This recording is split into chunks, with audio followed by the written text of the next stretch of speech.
आज का हमारा विषय है एकाधिकारात्मक प्रतियोगिता में कीमत एवं उत्पादन निर्धारण या फर्म का संतुलन। इससे पहले आप पूर्ण प्रतियोगिता एवं एकाधिकार में कीमत एवं उत्पादन निर्धारण किस प्रकार होता है ये आप देख चुके हैं। पूर्ण प्रतियोगिता एवं एकाधिकार की विशेषताओं पर अगर गौर करें तो हम ये पाते हैं कि ये दोनों ही स्थितियां व्यावहारिक नहीं हैं, या यूँ कह सकते हैं कि व्यवहार में किसी भी देश में न तो पूर्ण प्रतियोगी बाजार वर्तमान में आपको मिलेगा, न ही एकाधिकारी की स्थिति ही देखने को मिलेगी। व्यवहार में अपूर्ण प्रतियोगिता पाई जाती है तथा अपूर्ण प्रतियोगिता में भी एकाधिकारात्मक प्रतियोगिता, जो अपूर्ण प्रतियोगिता की एक विशेष किस्म है, वो अधिकतर देशों में देखने को मिलती है। हमारे देश का मार्केट भी अधिकतर वस्तुओं के संदर्भ में एकाधिकारात्मक प्रतियोगिता का स्वरूप लिए हुए है। ये पूर्ण प्रतियोगिता एवं एकाधिकार के लगभग बीच की स्थिति है। इसमें क्रेताओं विक्रेताओं की संख्या अधिक तो होती है, किंतु उतनी अधिक नहीं होती है जितनी कि पूर्ण प्रतियोगिता में होता है। इसी प्रकार जहाँ पूर्ण प्रतियोगिता में सभी उत्पादक अपनी समरूप वस्तुओं का उत्पादन करते हैं, एकाधिकारात्मक प्रतियोगिता में मिलती जुलती वस्तुओं का उत्पादन किया जाता है। इसलिए वस्तु विभेद इस बाजार की ऐसी विशेषता है जो इसको दूसरे मार्केट से अलग करती है। इसमें वस्तु में प्रत्येक उत्पादक अपनी वस्तु को डिफरेंट दिखाने का प्रयास करता है, उसमें भेद करता है, चाहे वो क्वालिटी से हो, क्वांटिटी से हो, आकार प्रकार से हो, पैकिंग को लेकर हो, है ना, किसी न किसी प्रकार का वो अपना अलग दिखाता है। और इसी कारण इस बाजार में गैर मूल्य प्रतियोगिता चरम पर होती है। गैर मूल्य प्रतियोगिता का मतलब ये है कि कीमत के अलावा दूसरी चीज़ों में, यानी अपनी वस्तु को किन्हीं मामलों में श्रेष्ठ दिखाने की प्रतियोगिता।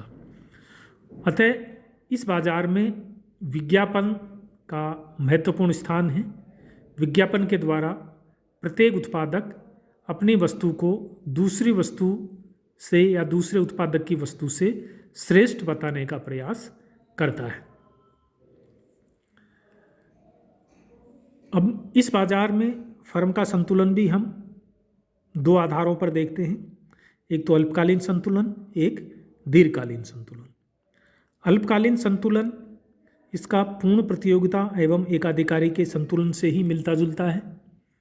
यहाँ अल्पकाल के अंतर्गत फर्म को एकाधिकारात्मक प्रतियोगिता में अतिरिक्त लाभ भी मिल सकता है, सामान्य लाभ भी मिल सकता है, या हानि भी उठानी पड़ सकती है, जैसा कि इन तीनों रेखा चित्रों से स्पष्ट किया गया है। इस रेखा चित्र में हम अतिरिक्त लाभ को दिखा रहे हैं।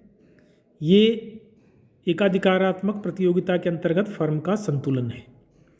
अब इसमें देखिए कि AR तथा MR वक्र जो हैं, ये पूर्ण प्रतियोगिता तथा एकाधिकारी प्रतियोगिता के मध्य में होते हैं ढाल के अनुसार। पूर्ण प्रतियोगिता में जैसा कि हॉरिजेंटल होता है, एकाधिकारी में ढाल बहुत ज़्यादा होता है, तो इसमें इन दोनों ही वक्रों का ढाल कम होता है। बाकी शेष संतुलन की सारी शर्तें वही हैं जैसा आप देख रहे हैं। AR और MR ये वक्र हो गए, ये लागत वक्र हैं दोनों, short term marginal cost, short term average cost. ई बिंदु पर संतुलन की शर्त पूरी होती है, MR = MC। यहाँ 0Q उत्पादन निर्धारित होता है तथा 0P या RQ ये कीमत निर्धारित होती है। अब इस कीमत पर RS के बराबर फर्म को अतिरिक्त लाभ मिल रहा है तथा फर्म का कुल अतिरिक्त लाभ PRST आयत के बराबर है। इसके अलावा उसे सामान्य लाभ भी प्राप्त हो सकता है। इसमें देखिए ये संतुलन बिंदु है। इस संतुलन बिंदु पर 0Q उत्पादन तथा RQ कीमत का निर्धारित होता है। यहाँ कीमत तथा औसत लागत दोनों बराबर हैं, अतः फर्म को केवल सामान्य लाभ ही प्राप्त होता है, जिसको हम शून्य लाभ या शून्य हानि की स्थिति भी कह सकते हैं। ये हानि की स्थिति दिखाई गई है इसमें। ई बिंदु पर संतुलन है, 0Q उत्पादन मात्रा है, 0P संतुलित कीमत या RQ संतुलित कीमत है। यहाँ फर्म की औसत आय SQ है जबकि औसत लागत RQ है। अतः RS के बराबर फर्म को हानि होती है तथा फर्म की कुल हानि PRST इस आयत के बराबर है।